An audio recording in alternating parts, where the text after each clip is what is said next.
Hey, Tony Gasson here. Now, I want to talk about forgiveness and love, and this is extremely hard. This is extremely hard, and we've all experienced this. We've all gone through something where it's like, man, I cannot get over this. Like, it's almost like it makes you look at God totally different. Like, you really forgive me and throw it into a sea of forgetfulness and remember it no more?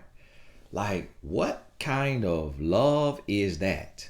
And that's the kind of love that we aspire to. And it is not easy. And to be honest with you, none of us have the answer. And for each person, it may be different. And this is where we have to do the work, but you have to find your solution. You have to find what works for you. But see, some people forgive, or they say they forgive, but they may be getting revenge. And so it seems like they've forgiven. But I'm not talking about that. I'm talking about true forgiveness. So here's the thing. When you are the offender, there's work to do. And when you are needing to forgive, there's work to do. So this one, we're going to tackle one side. And we're going to talk about when you need to forgive. And what this means is you've decided to stay. If you're going to stay, then you've decided to forgive. It does not mean that staying will automatically, magically put forgiveness in your heart. This has to be a conscious decision every day to forgive. And when you are trying to forgive your spouse of something, the thing that they did or the things that they did will haunt you daily. You will have daymares, nightmares, visions, and every little thing will trigger you. Everything that relates to that situation. Like if the person they were dealing with or the thing that they did, whatever it relates to. Let me give you an example. Let's say that they cheated with somebody and you feel like the circumstance and situation, for whatever reason, you've decided to be understanding. And this is a personal choice. Of course, people who are not in the situation, it's always easy to say, never stay for a cheater, never stay with a cheater. But that's not realistic. It's not realistic at all. And I've learned that. Being a relationship coach and being in relationship, being in marriage, just learning that when you are in, like when you get all the way in, like where I'm at right now in my marriage, if something happened, it wouldn't just be easy to just wake up tomorrow and leave. And because got 2 kids, been together, like got a whole life together, and you got a whole bunch of good. So 5 minutes of pleasure or an hour or a month, that's a big decision. And when you get into a certain place to where you start to understand and respect other people's decision to stay, it's because you're not in their shoes. So I've learned in that area to stop judging, because I used to be one, oh, you stupid. Oh, I never, you crazy. But you never know because you're not in their shoes. And when the more stories I hear, the more I'm like, okay, I get where you're coming from. So let's say your spouse cheated with somebody. And let's say whatever kind of cheating it was. It could have been physical. It could have been emotional. It could have been what have you. And let's say their name starts with a N. Well, you could be riding down the street and see a restaurant that you haven't tried and it starts with an N. And just the fact that when you went to type it in into your phone, that N triggered you. It could be you heard that they met up at this certain place, and every time you pass that place, it triggers you. And it's going to do that for the rest of your life. It's going to do it for the rest of your life. And this is where the emotional intelligence comes in. This is where you creating your routine and your plan comes in. And how can you do that? You have to know yourself. So for some people, it may be, for me, what I found is exercise. If I get up and I get active, exercise helps me heal. It helps me heal my mind. It helps me operate good in my day. So if there's something that I need to forgive and forget, exercise is going to be a vital part for me. Another thing that really benefits me is quiet time or alone time. I love being in my mind. I love being in my thoughts. I love listening to my thoughts, and then I love talking out loud. I can't do that if I'm always around somebody. That's why I love rides in my car, or I love going somewhere and being somewhere separate and just being by myself. And sometimes I'll put an audio book on, or I'll put the audio Bible on, and while it's playing, I may just let it go into my subconscious, but my conscious mind is daydreaming and I'm visualizing. That helps me. That's the type of work that I want you to do. I want you to really think about everything that you've done in your life for whatever, for healing, for work, for growth, and pinpoint where you are at your best. Pinpoint where you feel the strongest. Pinpoint where you're like, you know what? Right here, I feel good. When I go on a walk, or when I go in the sauna, or I meditate, or I do yoga. We're not getting into the argument with y'all super Christians about people doing yoga. Now hush. Okay? Just hush. Yoga is a listen, we ain't going to, all right? Listen. People gonna do what they do. And not everybody on here is Christian. Okay? Understand that. So when you look at what you do and what makes you feel good, what makes you come alive, and you make a decision that you are going to be your absolute best. You make a decision that you're going to grow yourself. Even though they were in the wrong, you're gonna grow. You're gonna get better. And what's gonna happen is they're gonna start to look at you and be like, man, I done messed up, but I don't want to lose this person.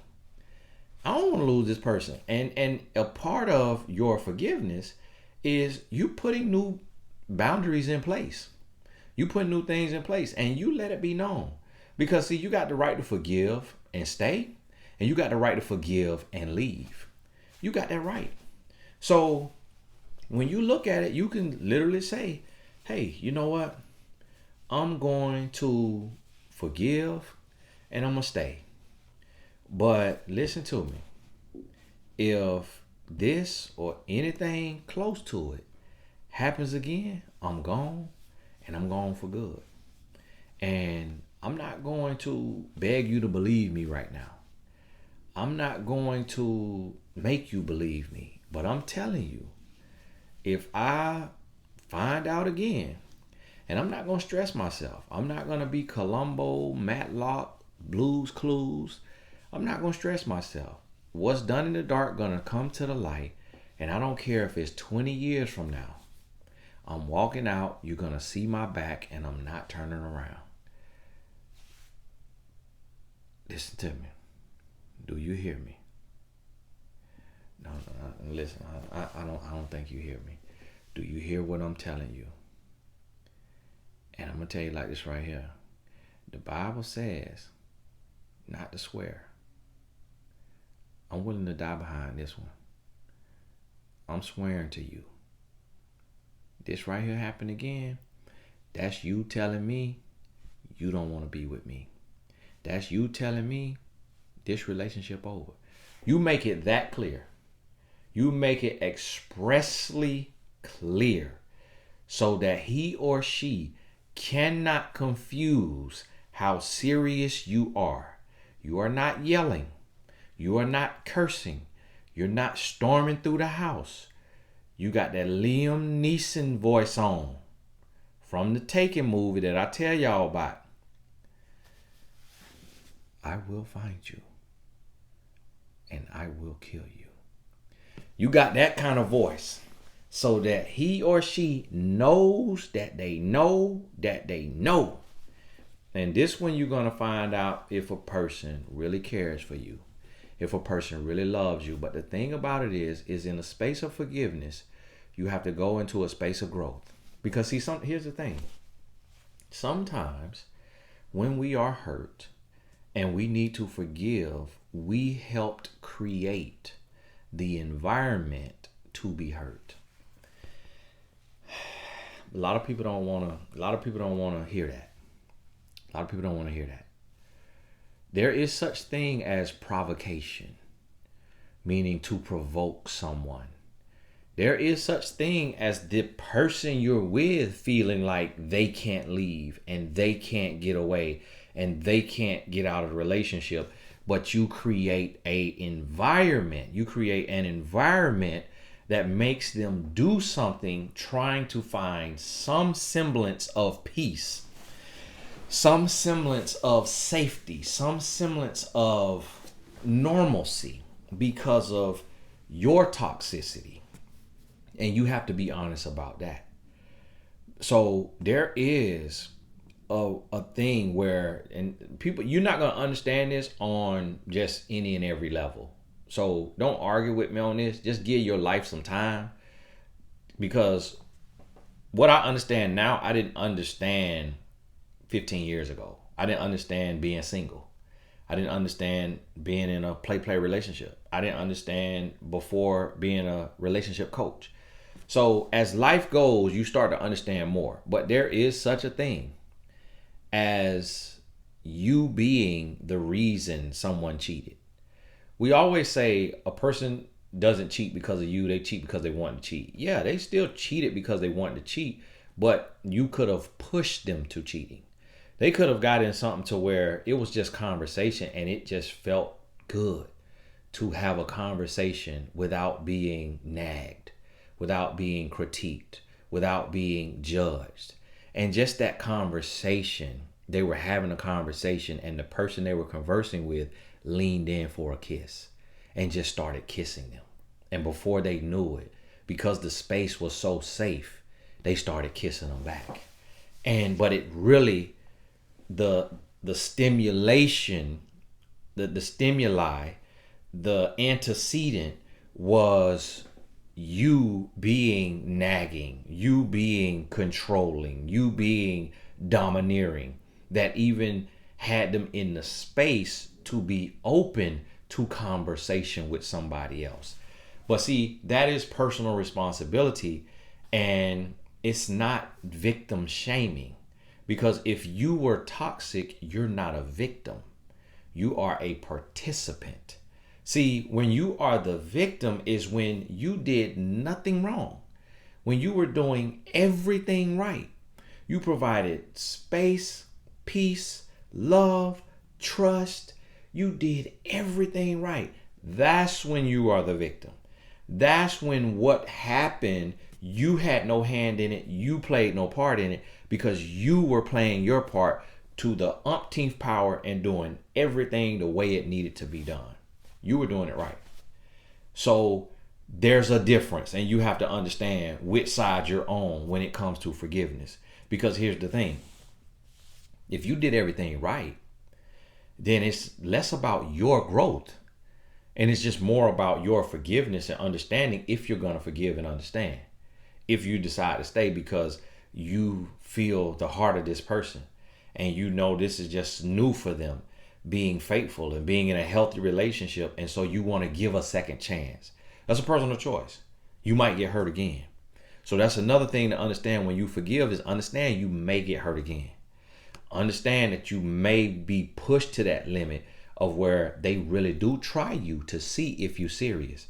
And you have to have a resolve about yourself to where you're able to pick your things up and leave instead of flying off the handle because you're like, I can't believe you tried me again after what we went through. I'm finna.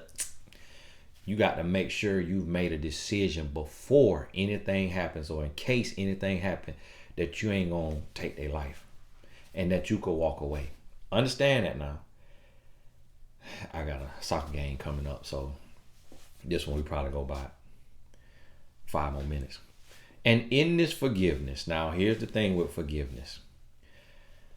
Forgiving and forgetting. Now this is something I made up. I think this is in my book, Make It Work. To forgive and forget doesn't mean that you forget the offense. It doesn't mean that you forget what they did. It means that you do not remind them of the offense. And remember, you got to put things in place. So you get triggered. You wake up in a nightmare. You're having a daymare. You see the letter of the person's name. You see something that reminds you of what they did. And it doesn't have to just be cheating. It could be they went and talked bad about you to their best friend and it came out to you.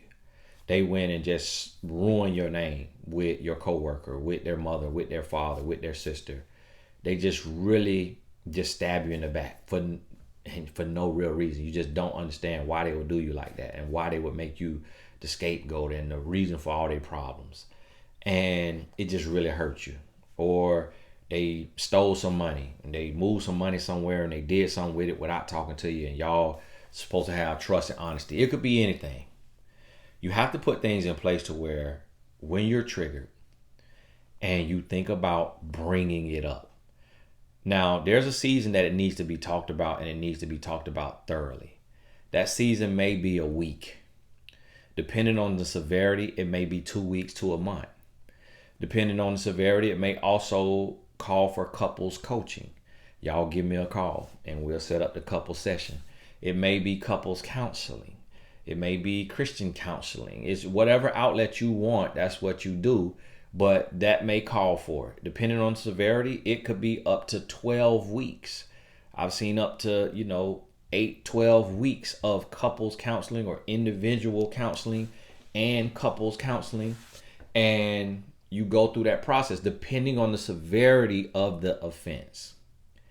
But outside of that, when you decide that you're going to stay and you have forgiven, now you are not to remind your spouse of the offense. And this is where you put your outlets in place. What I mean by that is when you are at your wit's end, you about to lose it. You about to lose it. It's bad. This nightmare here was so bad. Your heart is racing. Your blood boiling. You could. Your lips quivering. What's your outlet? What is your? Is it running? Going on a run? Going on a walk? Going to get a massage? Going to the spa? Calling your life coach? Calling your accountability partner?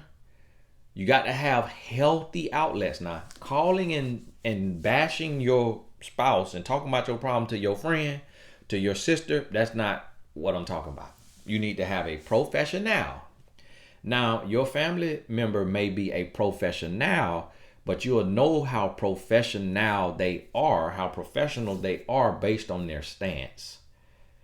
If you decide to stay and forgive and all they're doing is just having a bash session of your spouse, that's not a professional and that's not healthy. If you can tell the person you're talking to is projecting and they're not seeking to understand because you grown and you have decided to stay. So any other grown person you talking to need to respect your decision to stay and help give you the tools to stay. They don't need to be telling you, oh, you need to leave, oh, you need to leave, oh, you need to leave. Unless you're in harm's way. Now, if you're in harm's way and you're in danger, like physical danger, then you need to wake up, smell the Folgers in the morning and listen, and you need to leave. But if you've decided to stay and you're not in harm's way, then whoever you're talking to need to be helping you with the tools to stay productively and healthily. And I don't know if healthily is a word, but if it's not, we're going to use it. And so understand that. So you got to know who you're talking to. And if you cannot talk to anybody, talk to God. If you don't talk to God, talk to yourself. And do something else. Go on your run. Have you an outlet that you need. And whatever this may be, whatever it may be, That's for you. It need to be healthy though. Your outlet should not be smoking. It should not be getting drunk. It should not be doing any kind of substance. It should not be watching nasty movie. It should not be going to no strip club. You can't say, oh yeah, my outlet is going to gamble. No, it should not be a vice. It should be something that's going to build you, strengthen you, help you, and push you forward. And this is what you have to understand. If you come to a place, and when I the way you cannot forgive, it's been 6 months. You tried everything you know, and you cannot forgive. You just cannot forgive. And what I mean by forgive, I mean you cannot love them the way you loved them, talk to them, and treat them the way you talked to them and treated them before this thing happened. You just cannot do it. You rude, you condescending, you got resentment, you nasty to them. That's a prison for you, and that's a prison for them. If you cannot love your spouse wholeheartedly, still give to them, love them, make love to their mind, make love to their body, and just live a healthy and normal existence. If you cannot do that, that means the offense was one too many or it was far too great. And that's the sign that you need to leave. And at that time, you may need to have a conversation, let them know that you need some time apart, you need a break, you need to be in separate places, and you need time to see if leaving is better. Because what you're going to realize is when you decide to leave, sometimes deciding to leave could then help you understand that it would be better to stay and forgive than to leave, because you will be way more hurt and way more broken, and that is your ego holding on to the offense as if you're perfect, as if you're Jesus Christ and they're some filthy sinner and you are the judgment seat and you're just holding judgment over them while you're in their presence and while you're with them. But then when you leave and there's distance and you realize that their life is going to go on, they're going to move on, they're going to meet somebody else, they're going to live their life. Then you start to look at them as a human being instead of your prisoner. And then it'll help you realize, like, you know what? It's not the end of the world. I'm being very, very petty. Like, I can heal from this. I can grow from this. I don't want to, because I like the power dynamic of being able to talk down to them and them serving me hand and foot. And I'm enjoying this a little bit of them serving me and catering to me. And it just making me want to resent them and be nasty to them. Like, as the forgiver, you got to be very real with yourself. You got to look yourself in the mirror and you got to really come to terms and see, can you forgive and stay? Or do you need to forgive and leave? And this is something you got to do. T, you going to be ready? I thought you said 1:15. I thought you said 1:15. You know what time it is? Okay, you going to be ready? You going to be ready? Don't forget nothing. Tatum forgot his shin guards. So don't forget nothing. I say don't forget nothing. Tatum forgot his shin guards. He did? Yeah. Your mama had to borrow something from somebody, I think. My bag's packed up. I just packed it. Okay. I'll meet you out at 1:15. And so this is what you're going to have to do. You're going to have to come to terms and be real with yourself. And you're going to have to decide, is this love and this relationship bigger than the offense? And sometimes it is, sometimes it isn't. That's a personal choice. And the person, your spouse, who is the offender, gonna have to understand and respect your choice, because they're an adult and they had a choice to make and they made their decision. And so they made their bed, they got to lay in it. So if your decision is to forgive and leave, then they're gonna have to understand that and respect that. And if your decision is to forgive and stay, then you need to understand that y'all got to get going. Y'all got to get moving forward. Y'all got to get back to normal. And you just going to have to bite your tongue, especially after it's a month old. You're going to have to bite your tongue and call somebody and talk to them. That's a healthy, safe space. Or go do something that's going to help you cool down. The brain puts us on a loop. The brain really doesn't forget anything. It logs everything. But based on what we do and based on our healing mechanism, the things we're using, the things we're doing, will determine how we process it when we think about it again. So if you think about something that has hurt you before and it's like a long time ago, and you think about it hurting you and it doesn't really hurt you that much anymore, then you realize like it's so distant, it's become so small, it's become so far away that I still could get mad about it if I want to. I still could be upset. It still could hurt me if I let it. But if I don't really ponder on it, if I don't really think about it, and I kind of just, explain it away or talk to myself, I'm cool. You'll notice those things in your brain like that, and then things that are closer or things that is greater offense, then it gets harder and harder. And so understand that, and just understand that about the brain, that it's natural. It's normal for the brain to put things on a loop. It's normal. It's normal for the brain to store traumatic events or painful events or events that you didn't just get over it right away.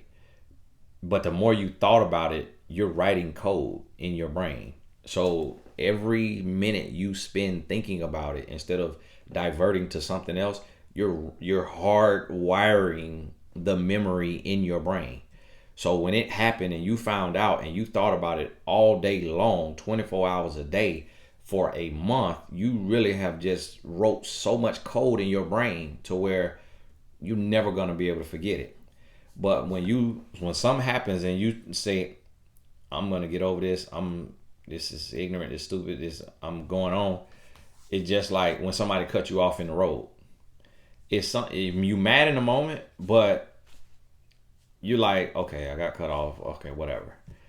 You may never think about it again because you did not write code in your brain about that event. You went right to the next thing. You turned your music up. You went right back to your song, right back to what you was doing. You moved on. But when we get hurt by a spouse, we go into a space of we just thinking about it. And so it can take up so much brain matter that it's hard to get over. And now we got to start rewiring and doing the work. Self-love, exercise, prayer, meditation, counseling, coaching, investing in self, building your business. You rewiring the brain. You creating outlets. You're doing things that are fun. You're doing things that are exhilarating. You're doing things that are challenging. You're doing things that you want to do, that you love to do. You're investing in yourself. You're getting out. And you're just becoming this butterfly with beautiful wings instead of being somebody that's just trapped in this cycle of these thoughts. You have to create new things, actions and activities and outings and self-work, self-love and things so that you can heal and you can truly forgive. And the person you have forgiven is going to look at you and be like, who are you? And at that point, they may realize they're not on your level. And that they're not willing to get there, and that you are better than them as a human, and that you deserve better. But by the time you get to that level of self-love, if that's a decision y'all come to, you're going to be okay with it. You're not going to be sulking and crying and wanting to stay.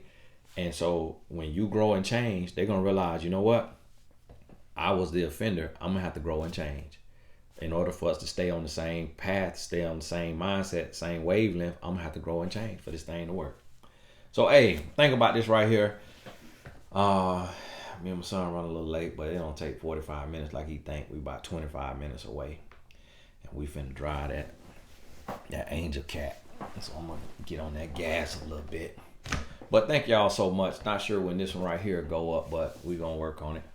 God bless you. We'll talk soon. Actually, I don't know when this right here gonna go up. When it might not make it up today, or it may.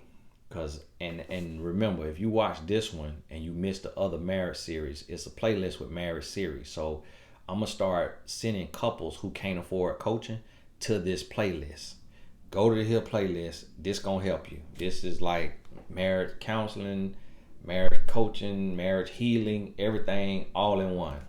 Premarital, in the marriage, you're gonna be fully prepared. And I'm gonna just keep adding these to these until I, get through with it. So, hey, God bless you. make sure you pop on the TonyGassisAcademy.com. I'll tell y'all, some of y'all send me blessings like donations. I thank you. I appreciate it. But I also would rather, if you look at the academy and it's a course that you could that could benefit you, then get that course. Get that course. Because I'd rather give you something in return than just be receiving. But either way, God bless you. We'll talk soon.